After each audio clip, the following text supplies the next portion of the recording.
Recording?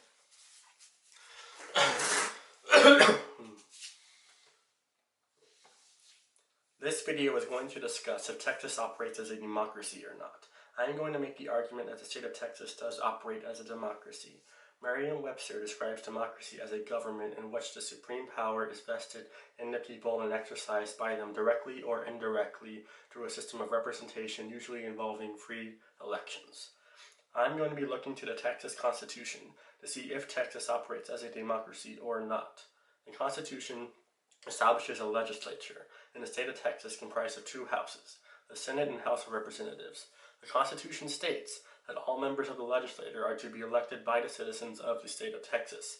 This alone is enough to put Texas in the definition of democracy, but there is more. The Constitution also has an executive article, which establishes 7 officers, which include the governor, lieutenant governor, etc. Another part of the Constitution is the judicial article, which provides for Supreme Courts, Courts of Appeals, etc., all the courts in the state.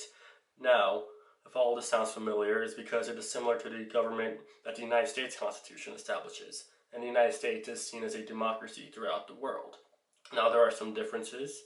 In Texas, all positions in the executive branch, with the exception of the Secretary of State, are voted on by the citizens, and also all judges, even in the Supreme Court, are also voted on by the citizens.